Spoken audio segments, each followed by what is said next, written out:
Hello बच्चों, कैसे हैं आप लोग।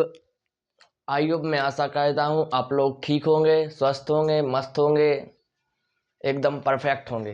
तो आइए चलते हैं अपनी क्लास की ओर चलते हैं। अभी हमने अपने पिछले लेक्चर में बताया था कि आपके क्लास 9th का जो पाठ्यक्रम था या फिर चैप्टर वाइज थे वो हमने बता दिए थे, कौन कौन से चैप्टर हैं, कौन कितने मोस्ट हैं। आज हम उसके बेसिक के बारे में जानेंगे, क्योंकि अभी अभी हमारे सेमेस्टर वाइज पेपर चल रहे हैं, इसलिए थोड़ी लेक्चर आने में डिले हो जाता है। इसलिए अब कंटिन्यू आपको डेली 5 बजे लेक्चर मिलेगा शाम को। चलते आइए अब चलते हैं अपनी क्लास में। मैंने लिख रखा है यहाँ पे, कुछ नहीं लिखा है, आपको दिख रहा होगा थोड़ी वाइट यानी ब्लर कर रहा होगा। वहाँ पे जो हमारा कैमरा है यहाँ पे क्या कर रहा होगा, ब्लर कर रहा होगा, वाइट वाइट दिख रहा होगा। थोड़ी क्या लाइट की रोशनी है जो हमारे डॉक्टर यहाँ पे गलती है। यहाँ पे लगा कक्षा 9th गणित अध्याय संख्या पद्धति। हम अभी क्या करने वाले हैं, अपने संख्या पद्धति के बारे में अध्ययन करने वाले हैं। संख्या पद्धति हमारा भी चैप्टर चल रहा है, ठीक है भाई लोग। तो फिर हम अपने चैप्टर संख्या पद्धति की ओर चलते हैं। इसमें हमें करना है संख्याओं का अध्ययन। संख्याएं क्या होती हैं, संख्या है क्या, संख्या रेखा क्या है, संख्याओं को उन पर यानी कि संख्याओं को संख्या रेखा पर निरूपित किस प्रकार किया जाता है। हम इस सबके बारे में क्या करेंगे, चर्चा करेंगे आगे, ठीक है। तो चलते हैं संख्याओं की ओर। हम सबसे पहला क्वेश्चन पूछते हैं आप लोगों से, बताना संख्या क्या है। सबसे पहला क्वेश्चन क्या है हमारा, क्वेश्चन नंबर 1, प्रश्न नंबर 1 क्या है, प्रश्न नंबर 1, प्रश्न नंबर 1 क्या है, संख्याएं क्या है, क्या संख्याएं क्या है, संख्या क्या है। ठीक है भाई लोग, सबसे पहला हमारा क्वेश्चन क्या होता है, संख्या क्या है। आपको पहले हमें किसके बारे में बताना है, संख्या के बारे में बताना है, यानी संख्या क्या है। तो आपको बताओ, आपको समय मिलता है बताने का संख्या के बारे में। जैसे आप लोग सोच रहे हो कि अपने दिमाग में 1 2 3 4 5 6 7 8 9 10 इस प्रकार हम जिन्हें अपन क्या कर सकते हैं, गिन पाते हैं, जिन्हें हम क्या कर सकते हैं, गिन पाते हैं, या बेगणती वस्तुएं जिन्हें हम क्या कर सकते हैं, काउंट कर सकते हैं, जिन्हें हम क्या कर सकते हैं, गिन सकते हैं, वो क्या होती है, संख्या होती है। जैसे 10.5 गिन पा रहा है मुझसे, तो वो क्या एक संख्या है, ठीक है। तो जिन्हें हम क्या कर सकते हैं, गिन पाते हैं या गिन सकते हैं, उन्हें हम संख्या कहते हैं। या बेगणती वस्तुएं जिन्हें हम क्या कर सकते हैं, काउंट कर पाते हैं, उन्हें हम संख्या कहते हैं।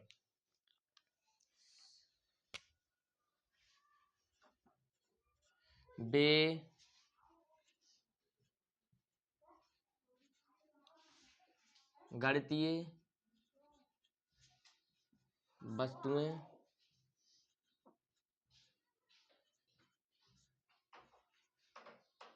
जिन्हें हम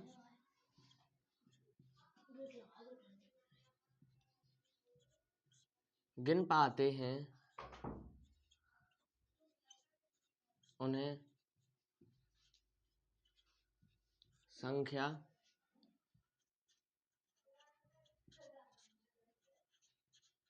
कहते हैं। यानी कि बेगणितीय वस्तुएं जिन्हें हम क्या कर सकते हैं, काउंट कर सकते हैं, यानी बेगणितीय वस्तुएं जिन्हें हम क्या कर सकते हैं, काउंट कर सकते हैं, उन्हें अपन क्या कहते हैं, संख्या कहते हैं। जैसे उदाहरण में लिख लो भाई लोग,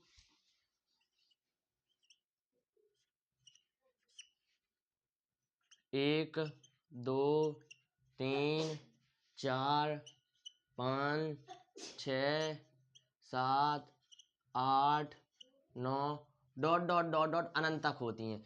यानी क्या होती है, बेगणितीय वस्तु जिन्हें हम क्या कर सकते हैं, गिन पाते हैं, उन्हें अपन क्या कहते हैं, संख्या कहते हैं। जैसे 10 कुर्सियां हैं, यानी कुर्सी रखी हुई है बहुत सारी, यहाँ के कहाँ पे, यानी कोई फंक्शन हो रहा है, वहां पे आपने क्या मंगवाई, 100 कुर्सियां मंगवाई, तो वहां पे 100 कुर्सियों को तुम क्या कर सकते हो, काउंट कर सकते हो। जिन्हें हम क्या कर सकते हैं, काउंट कर सकते हैं, उन्हीं को हम क्या कहते हैं, संख्या कहते हैं। ऑलरेडी आपको ये बात समझ में आ गई होगी। इसके बाद जानते हैं रेखा के बारे में। रेखा क्या होती है, सबसे मोस्ट इंपोर्टेंट टॉपिक है रेखा। फिर उसके बाद उस पर संख्याओं को निरूपित करना और इम्पोर्टेंट है। इसके बाद हम जैसे जैसे पढ़ते जाएंगे उतनी ज्यादा अपने पास इंपोर्टेंसी बढ़ती जाएगी, ठीक है भाई लोग। तो जान लिया होगा आपने, यानी कि संख्या क्या है, यानी कि तो बेगणितीय वस्तु जिन्हें हम क्या कर सकते हैं, गिन पाते हैं, उन्हें हम क्या कहते हैं, संख्या कहते हैं। उदाहरण में 1 2 3 4 5 6 7 8 9 10 डॉट डॉट डॉट और भी अनंत हो सकते हैं, जिन्हें हम क्या कर सकते हैं, काउंट कर सकते हैं, उन्हें हम क्या कहते हैं, संख्या कहते हैं। ठीक है, ऑलरेडी आपकी बात समझ में आ गई होगी, आप लोग ये नोट कर लें, अन्यथा और हम आगे चलते हैं।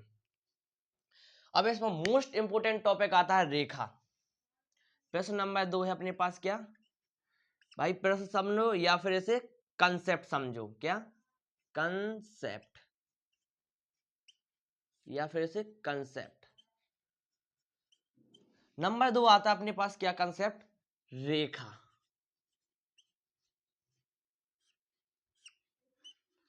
भाई लोग बताओ, रेखा, आज तक रेखा के बारे में कितने बच्चों ने अध्ययन किया, बताओ। जिसने भी रेखा के बारे में अध्ययन किया है वो अपनी थोड़ी राय दें, कमेंट बॉक्स में बताएं। तो रेखा क्या होती है, रेखा क्या होती है, सबसे पहले नंबर 1 मोस्ट टॉपिक आता है रेखा। क्या रेखा कुछ नहीं है, छोटे छोटे बिंदुओं को, छोटे छोटे बिंदुओं को क्या होते हैं, छोटे छोटे बिंदुओं को, छोटे छोटे बिंदुओं को, छोटे छोटे बिंदुओं को एक सीधी लाइन में रखना। यानी क्या होता है, छोटे छोटे बिंदुओं को सीधी लाइन में रखना या फिक्स डायरेक्शन में रखना रेखा कहलाता है। ऐसे बिंदु, ऐसे बिंदुओं को, यानी ऐसे बिंदु जो क्या होते हैं, रेडियस लेस होते हैं, ऐसे बिंदुओं को रखना जो उनकी त्रिज्या होती ही नहीं है, वे त्रिज्यहीन होते हैं। क्या होते हैं, त्रिज्याहीन होते हैं। ऐसे बिंदुओं को अपन क्या कहते हैं, एक सीधी लाइन में रखते हैं, एक फिक्स डायरेक्शन में रखते हैं, उसे कहते हैं अपन क्या, रेखा। क्या होते हैं, जब छोटे छोटे बिंदुओं को या फिर त्रिज्याहीन बिंदुओं को एक सीधी, एक फिक्स डायरेक्शन में रखा जाता है, एक फिक्स डायरेक्शन में रखा जाता है, उसे अपन रेखा कहते हैं। क्या कहते हैं, रेखा। ठीक है भाई लोग, इसकी पहले परिभाषा लिखवा देते हैं आपको रेखा की, क्योंकि भाई साहब अभी आपने परिभाषाओं को या फिर जो हम कंसेप्ट बता रहे हैं अपने वो दिमाग में रख लिया, वो बहुत जगह काम आता है, इसलिए आप लोग ध्यान से समझें और ध्यान से नोट करते जाएं। ठीक है, जैसे क्या होता है, जब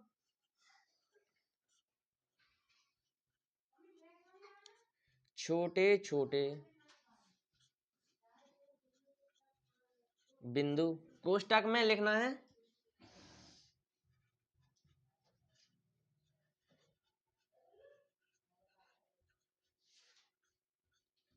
त्रिज्याहीन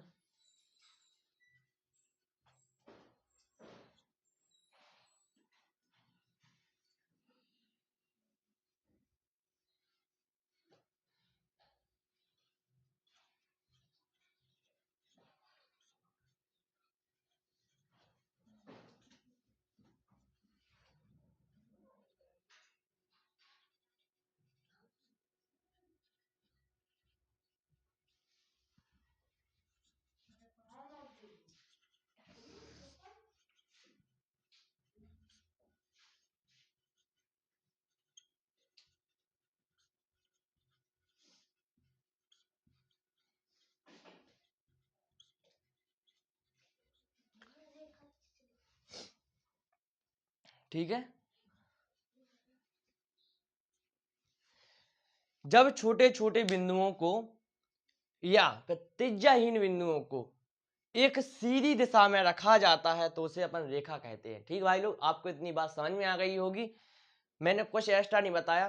त्रिज्याहीन बिंदु क्या होते हैं, जिनकी रेडियस ही नहीं होती। अब इस पॉइंट की रेडियस क्या होगी बताओ आप लोग, मैंने ये पॉइंट रख दिया यहाँ पे, इसकी रेडियस क्या होगी, आप रेडियस बताइए। तो अब इसकी रेडियस निकाल ही नहीं पाओगे तो उसे त्रिज्यहीन बिंदु ही बोलोगे या त्रिज्याहीन बिंदु ही बोलोगे।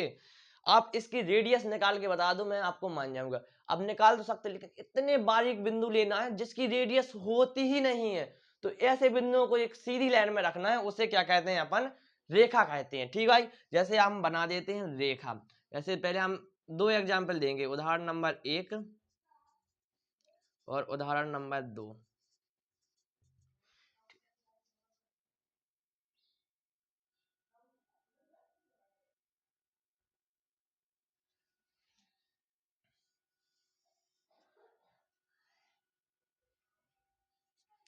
समझ लो भाई लोग, अब इसमें एक मेन पॉइंट आता है, आपने बात पकड़ ली होगी हमारी, पकड़ सकते हो तो पकड़ लो। इसमें क्या इंपॉर्टेंट है, इसमें क्या आपको नजर आ रहा है, इसमें हम आपको हिंट भी दे रहे हैं। एक अंतिम पॉइंट होता है, एक प्रारंभिक पॉइंट होता है। क्या होता है? एक प्रारंभिक बिंदु, एक अंतिम बिंदु।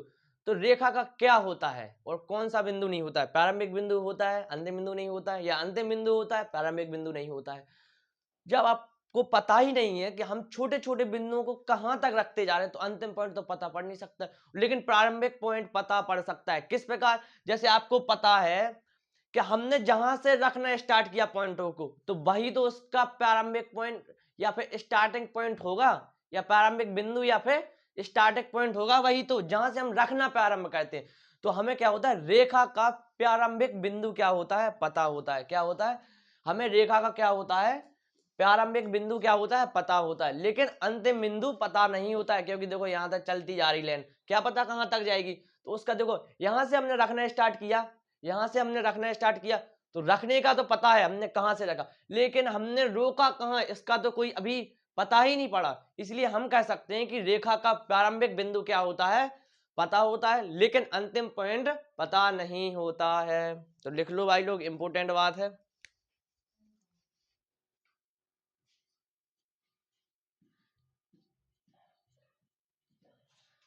प्रारंभिक बिंदु पता होता है, लेकिन अंतिम बिंदु इसका पता नहीं होता है। ठीक लो भाई, आप समझ गए होगे, इसे नोट कर लो या फिर स्क्रीनशॉट ले लो। अब हम आगे चलते हैं अपनी आगे वाली स्लाइड पर, नोट कर लो इसे।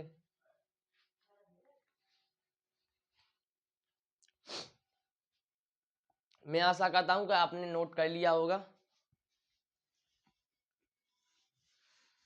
आप सोच रहे होगे कि ये हमें क्यों पढ़ाया जा रहा है, हमने क्लास 8, 6 या 7 में भी पढ़ लिया है। तो ऐसा नहीं है, स्टार्ट करेंगे बिल्कुल जीरो से। इसीलिए तो हमने ये संख्या और रेखा के बारे में बताया। अब इसमें आते हैं क्या? रेखाखंड के बारे में। किसके बारे में? रेखाखंड।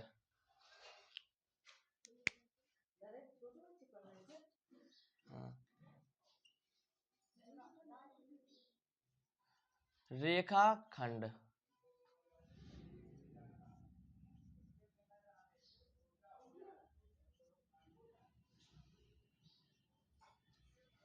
रेखाखंड क्या है? इसमें सबसे मोस्ट टॉपिक है रेखाखंड। रेखाखंड बहुत लोगों को नहीं पता है। रेखा तो पता होती है ओब्वियसली, लेकिन रेखाखंड के बारे में नहीं पता होता है। रेखाखंड के बारे में भी हम जानेंगे। आपने रेखा बनाना जान लिया, अब इसके बाद रेखाखंड के बारे में भी जानना होगा। देखो, रेखा तो हमने कुछ इस प्रकार बनाई थी, जिसका स्टार्टिंग पॉइंट क्या था? पता था, ठीक है। प्रारंभिक बिंदु पता था, लेकिन इसका अंतिम बिंदु तो पता ही नहीं था कि वो कहां तक जा रही है। क्या है? इसका प्रारंभिक बिंदु तो क्या था? पता था, लेकिन इसका अंतिम बिंदु क्या था? पता नहीं था कि वो कहां तक जा रही है। तो हमें पहले प्रारंभिक बिंदु के बारे में जानना है, फिर उसके बाद अंतिम बिंदु। ठीक है, हमने पता है कि रेखा का प्रारंभिक बिंदु होता है, लेकिन अंतिम बिंदु नहीं होता है। ठीक है,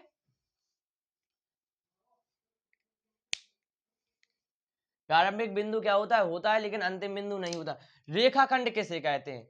ऐसी रेखा जिसका प्रारंभिक बिंदु भी होता है और अंतिम बिंदु भी होता है, उस रेखा को अपन क्या कहते हैं? रेखाखंड कहते हैं। ये अपनी रेखा रही, इसका अपन को क्या अंतिम बिंदु पता नहीं है, लेकिन रेखाखंड क्या होता है?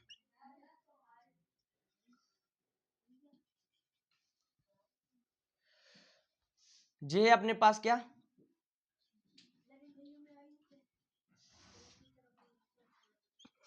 प्रारंभिक बिंदु, और ये अपने पास अंतिम बिंदु। ठीक है, क्या होता है? रेखाखंड। रेखाखंड किसे कहते हैं? रेखा के बारे में जानना। रेखा क्या होती है? ऐसा, यानी कि ऐसी रेखा जिसका प्रारंभिक बिंदु पता होता है, लेकिन अंतिम बिंदु पता नहीं होता, उसे अपन क्या कहते हैं? रेखा कहते हैं। उसे क्या कहते हैं? रेखा। ठीक है, इसका अंतिम बिंदु पता नहीं होता। लेकिन रेखाखंड किसे कहते हैं? ऐसी रेखा जिनके दो बिंदुओं के बीच की दूरी क्या होती है? फिक्स होती है। ऐसी रेखा जिनके दो बिंदुओं के बीच की दूरी क्या होती है? फिक्स होती है, उसे अपन कहते हैं रेखाखंड।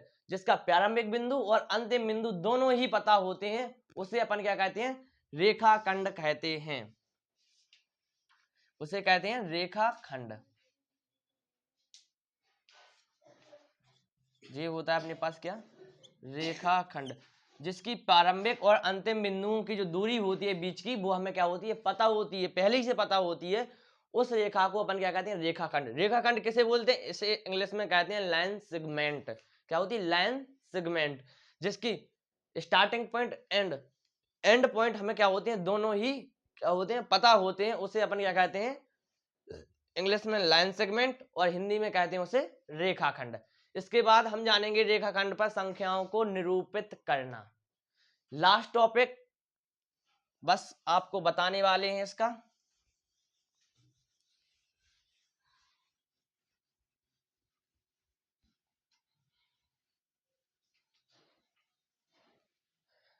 हमने अभी रेखा के बारे में जाना, संख्याओं के बारे में जाना, संख्या रेखा के बारे में जाना।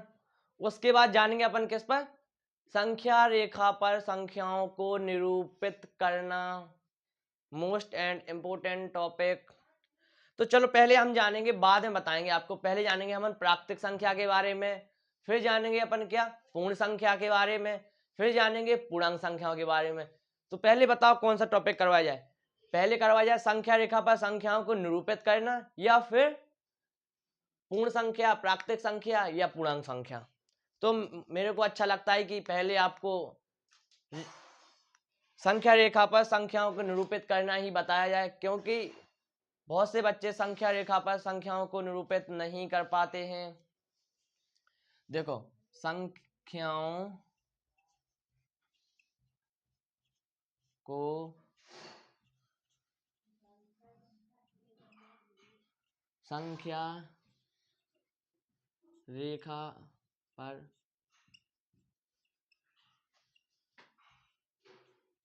निरूपित करना। क्या जानेंगे, संख्याओं को संख्या रेखा पर क्या करना, निरूपित करना। हम क्या करेंगे, संख्या रेखा पर यानी कि रेखा पर संख्याओं को क्या करेंगे, निरूपित करेंगे। ये रही हमारी रेखा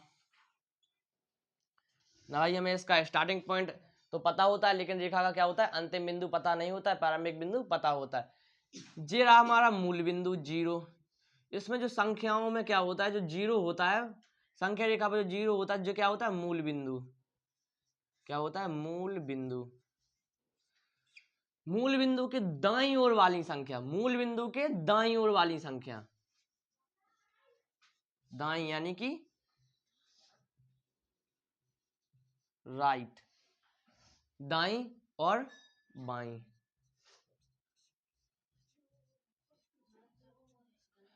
लेफ्ट साइड वाली, राइट साइड वाली और लेफ्ट साइड वाली। जो राइट साइड वाली संख्या होती है वो क्या होती है, पॉजिटिव, और जो लेफ्ट साइड वाली संख्या होती है वो होती है नेगेटिव। संख्या रेखा पर जो राइट साइड वाली संख्या होती है, क्या होती है, संख्या रेखा पर जो राइट साइड वाली जो संख्याएं होती है वो होती है कैसी, पॉजिटिव, और जो इस साइड वाली संख्या होती है वो क्या होती है, नेगेटिव। ठीक है, जैसे माइनस, जैसे +1 2 3 4 5 6 7 डॉट डॉट डॉट अनंत तक। इसी प्रकार जब इधर एक वाली संख्या होती है -1 -2 -3 -4 -5 डॉट डॉट डॉट डॉट अनंत तक, तो ये माइनस अनंत वाली होती हैं। यानी कि क्या होती हैं, जब संख्या रेखा पर दाईं ओर वाली संख्या कैसी होती है, पॉजिटिव होती है, और बाईं ओर वाली संख्या कैसी होती है, नेगेटिव होती है। जो जीरो है ना तो वो पॉजिटिव है और ना ही क्या है, नेगेटिव है, जीरो जीरो ही रहता है। लेकिन आज के जमाने में जीरो को पॉजिटिव माना जाता है। क्या होता है, आज के जमाने में जीरो को पॉजिटिव माना जाता है। ठीक है, ना तो जीरो कैसा है, नेगेटिव है, और ना ही क्या है, पॉजिटिव। लेकिन ओबीसी लोग क्या मानने लगे हैं, इसे पॉजिटिव ही मानने लगे हैं। ठीक है, किसी की भी वैल्यू उसके पीछे जीरो लगने से बढ़ती है, जितनी की ना किसी को और को लगाने से। जैसे आप 10, एक के पीछे जीरो लगा दिए 10 हो जाता है, और दो जीरो लगा दीजिए तो 100 हो जाता है। तो किसी की भी वैल्यू बढ़ती है जीरो लगने से।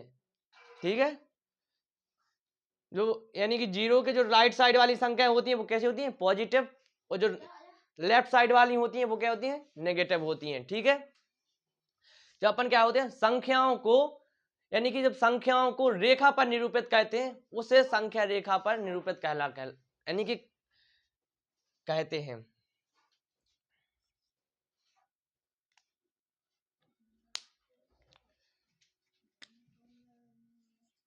जब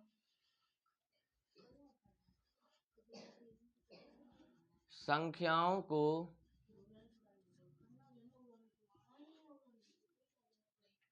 संख्या यानी कि रेखा पर जब संख्याओं को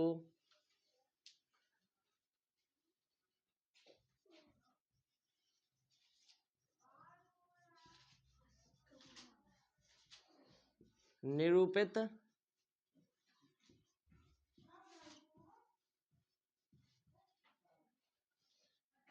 करते हैं तो उस रेखा को संख्या रेखा कहते हैं।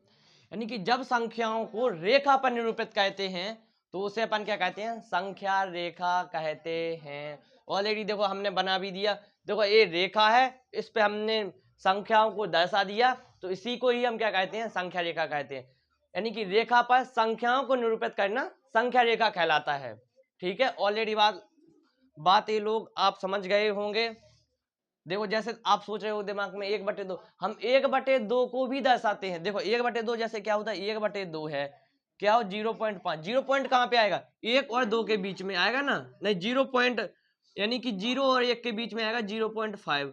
जैसे आपने सोचा होगा दिमाग में 4/3, अब 4/3 कैसे संख्या रेखा पर तुम निरूपित करोगे, आपको देख रहा है 1 2 3 आपने फिक्स संख्याओं को दर्शा दिए। जैसे आप इसका भाग देखो 4 का 3 में, तो यानी भागना जाएगा, भागना टाइम बिंदी बढ़ाओगे, एक 0 लगाओगे यहाँ पे, ठीक है, दशमलव लगाया। 4 का भाग देंगे 30 में, 4 7 28, 4 7 28, ठीक है, यहाँ पे बचे 2, एक 0 बढ़ाया, 4 5 20, ठीक है, यानी 0.75। यानी तब भी जी यहीं पे निरूपित होगा ये, यानी कि 1 और यानी 0 और 1 के बीच में, 0 और 1 के बीच में ही होगा 0.75। ठीक है, 0.75 किसके बीच में होगा, 1 से लेके 0 के ही बीच में होगा। तो आप किसी भी संख्या को संख्या रेखा पर दर्शा सकते हो। लेकिन एक बात समझना, अंडर रूट में जो संख्या होती हैं, जो अंडर रूट में संख्या होती है वो किसमें, माइनस वाली संख्याओं को बस अपन क्या कर सकते हैं, संख्या रेखा पर नहीं दर्शा सकते हैं। ओनली सब संख्याओं को अपन क्या करते हैं, संख्या रेखा पर दर्शा सकते हैं। अभी आपने आपको 4 टॉपिक बता दिए, इतना ही आज के लिए काफी है। धन्यवाद। ओके।